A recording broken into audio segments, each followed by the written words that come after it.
नमस्कार मंडळी. जानेवारीमध्ये या 3 राशींना सूर्यदेव देणार दुप्पट पैसा. नवीन वर्षात धनसंपत्तीत प्रचंड वाढ, तर मिळेल मोठं यश. वैदिक पंचांगानुसार सूर्यदेव जानेवारी महिन्यात 2 वेळा गोचर करणार आहेत. सूर्यदेव प्रथम 11 जानेवारीला उत्तराषाढा नक्षत्रात प्रवेश करतील, जे त्यांचे स्वतःचे नक्षत्र आहे. त्यानंतर सूर्यदेव शनीच्या मकर राशीत प्रवेश करतील. त्यामुळे सूर्यदेव 2 वेळा गोचर करतील. सूर्यदेवांच्या या गोचरामुळे काही राशींचं नशीब चमकू शकतं, तसेच या लोकांना पद आणि मान प्रतिष्ठा देखील मिळू शकते असं सांगितलं जाते. चला तर मग जाणून घेऊया त्या लकी राशींबद्दल.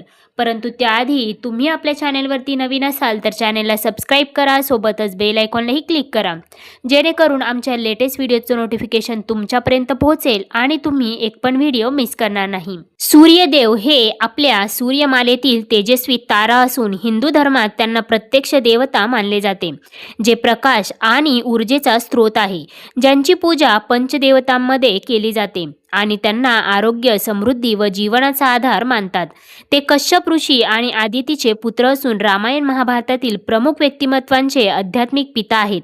त्यांच्या पूजेसाठी रविवार आणि सूर्योदय महत्त्वाचा असतो, जिथे त्यांना जल अर्पण करून त्यांचे आशीर्वाद घेतले जातात. सूर्यदेव हे प्रत्यक्ष दिसणारे देव आहेत, जे अंधार दूर करून प्रकाश देतात. त्यांना आरोग्य आणि समृद्धीचे प्रतीक देखील मानले जाते. सूर्यदेवाची पूजा करण्यासाठी सकाळी सूर्योदयाच्या वेळी त्यांना अर्घ्य दिले जाते. यासाठी तांब्याच्या कलशात पाणी, अक्षत, कुंकुम आणि लाल फुले वापरली जातात. रविवार हा दिवस सूर्यदेवाला समर्पित आहे. सूर्यदेवाची उपासना केल्याने आरोग्य, धन आणि जीवनातील समस्या दूर होतात असं देखील मानलं जातं. चला तर आता जाणून घेऊयात त्या भाग्यशाली राशींबद्दल, ज्यांना सूर्यदेवाच्या या गोचरामुळे मिळणार आहे लाभच लाभ. सूर्यदेवाचा विशेष आशीर्वाद त्यांना प्राप्त होणार आहे. त्यामुळे त्यांच्या जीवनातील अंधार नष्ट होऊन त्यांचे जीवन प्रकाशमय होणार आहे. परंतु त्याआधी तुम्ही या व्हिडिओला एक लाईक करून कमेंट करा जय सूर्यदेव.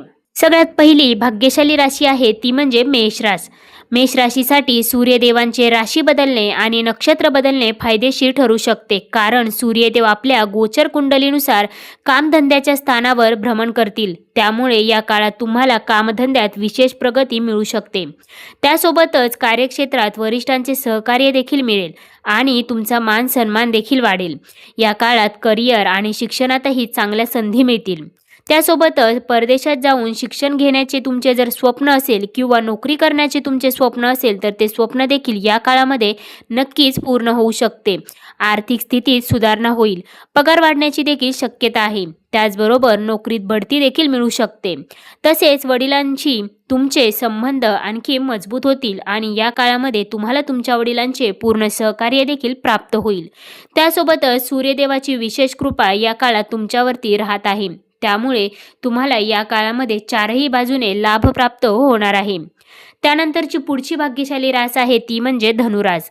सूर्यदेवाचं गोचर धनुराशीच्या लोकांसाठी अनुकूल ठरू शकतं, कारण हा गोचर तुमच्या राशीपासून धनभावात होणार आहे. त्यामुळे या काळात तुम्हाला वेळोवेळी अचानक धनलाभ देखील होऊ शकतो. त्यामुळे तुमची आर्थिक परिस्थिती पहिल्यापेक्षा भक्कम होणार आहे. अडकलेला पैसा देखील तुम्हाला या काळामध्ये परत मिळू शकतो. या काळात तुमचा मान सन्मान देखील वाढेल आणि आत्मविश्वासही वाढेल. लोक तुमची प्रशंसा करतील. करिअरमध्ये यश मिळेल आणि कामाच्या ठिकाणी तुमची ओळख देखील मजबूत होणार आहे. त्यामुळे तुम्ही यशस्वी होणार आहात. कुटुंबात वातावरण आनंदी राहील. तुमच्या बोलण्यात प्रभाव वाढेल. लोक तुमच्यावर प्रभावित होतील. त्याचबरोबर या काळामध्ये सूर्यदेवाची विशेष कृपा तुमच्यावरती राहत आहे. त्यामुळे या काळात तुम्हाला तुमच्या करिअरमध्ये प्रगती झालेली पाहायला मिळणार आहे. विद्यार्थ्यांसाठी देखील हा काळ अतिशय उपयुक्त राहणार आहे. आर्थिक परिस्थिती तुमची उत्तम राहणार आहे. त्याचबरोबर या काळात तुमचा कल धार्मिक क्षेत्राकडे अधिक असलेला देखील पाहायला मिळू शकतो. त्यानंतरची पुढची रास आहे ती म्हणजे सिंह रास. सिंह राशीच्या लोकांसाठी सूर्यदेवांचं गोचर सकारात्मक ठरू शकतं, कारण सूर्यदेव तुमच्या राशीपासून 6व्या स्थानावर भ्रमण करणार आहेत. त्यामुळे या काळात तुम्हाला कोर्ट कचेरीच्या प्रकरणात देखील यश मिळू शकतं. गुप्त शत्रूंवर विजय देखील मिळू शकतो. तुमचा धैर्य आणि पराक्रम वाढेल. यशाचे नवे मार्ग खुलतील. त्याचबरोबर नोकरीत प्रमोशन मिळण्याची देखील शक्यता आहे आणि व्यवसायात नफाही वाढेल. त्यासोबतच धनाची स्थितीही चांगली राहील. तुमच्या योजना देखील या काळामध्ये यशस्वी होतील. तसेच तुम्ही पैशाची बचत करण्यात देखील या काळामध्ये यशस्वी व्हाल. त्यासोबतच या काळामध्ये तुम्ही एखादी प्रॉपर्टी देखील खरेदी करू शकता. त्याचबरोबर हा काळ तुमच्या गुंतवणुकीसाठी देखील उत्तम मानला जात आहे.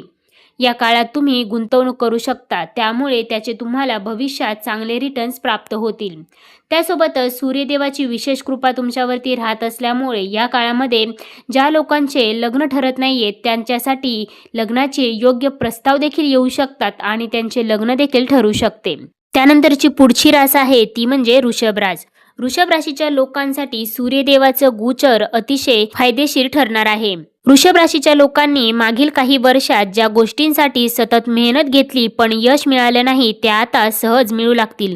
तुमचं व्यावसायिक क्षेत्र अचानक विस्तारेल. जुन्या ग्राहकांकडून नव्या ऑर्डर्स देखील मिळतील आणि नवीन गुंतवणूकदार तयार होतील. घरात वास्तुशांतीसारखे सकारात्मक बदल होतील. जर घर खरेदी किंवा नूतनीकरणाचा विचार असेल तर या दिवशी करार करणे अत्यंत शुभ ठरेल. पुढील काही दिवसात तुम्हाला अशी एखादी बातमी मिळेल जी आर्थिक जीवनाची दिशा बदलून टाकेल. त्यासोबतच या काळामध्ये सूर्यदेवाची विशेष कृपा तुमच्यावरती राहत आहे. त्यामुळे या काळात तुम्हाला तुमच्या जीवनामध्ये सकारात्मक गोष्टी घडलेल्या पाहायला मिळतील. त्यामुळे तुमचे जीवन बदलून जाईल. त्यानंतरची पुढची आणि शेवटची भाग्यशाली रास आहे ती मीन रास. मीन राशीसाठी सूर्यदेवाचं हे गोचर आर्थिक आणि आध्यात्मिक समृद्धीचा संगम ठरणार आहे. नवीन उत्पन्नाचे स्रोत उघडतील. परदेशी संधी मिळून आर्थिक लाभ होण्याची देखील शक्यता आहे. स्थावर मालमत्तेत गुंतवणुकीत नफा मिळेल. शिक्षण, कौशल्य आणि करिअरमध्ये मोठ्या संधी देखील मिळतील. व्यवसायासाठी नवीन भागीदारी आणि योजना यशस्वी ठरतील. परदेशात काम किंवा शिक्षणासाठी आर्थिक मदत देखील तुम्हाला या काळामध्ये नक्कीच प्राप्त होऊ शकते. घरात आनंद आणि एकजूट वाढेल. नवे मित्र आणि सहकारी मिळून नेटवर्क वाढेल. त्याचबरोबर विवाह किंवा नवीन नातेसंबंधांसाठी ही वेळ अत्यंत अनुकूल आहे. मनाला शांतता मिळून अंतर्मनाची जाणीव वाढेल. ध्यान आणि प्रार्थनेमुळे आत्मबल आणि सकारात्मकता देखील मिळेल. जीवनाकडे आशावादी आणि समतोल दृष्टिकोन तयार होईल. या योगामुळे या 5 राशींना आर्थिक, मानसिक, आध्यात्मिक आणि सामाजिक स्तरांवर मोठा फायदा होणार आहे. योग्य प्रयत्न, संयम आणि श्रद्धा यांच्या सहाय्याने तुम्ही या संधीचा पूर्ण लाभ घेऊ शकता. त्यासोबतच श्रद्धा, कष्ट आणि सकारात्मकता या 3 गोष्टी जपून या योगाचा लाभ नक्की घ्या. तर मित्रांनो, या होत्या त्या 5 राशी ज्यांना सूर्यदेवाच्या गोचराने मिळणार आहे लाभच लाभ. जानेवारी महिन्यापासून या राशींच्या जीवनात होणार आहेत सकारात्मक बदल. त्यामुळे या राशींना मिळणार आहे लाभच लाभ.